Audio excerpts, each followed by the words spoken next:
कार्तिक स्वामी भोलानाथना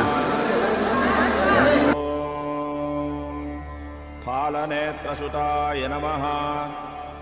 ॐ प्रभवे नमः। ॐ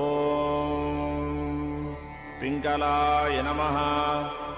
ॐ कृत्तिका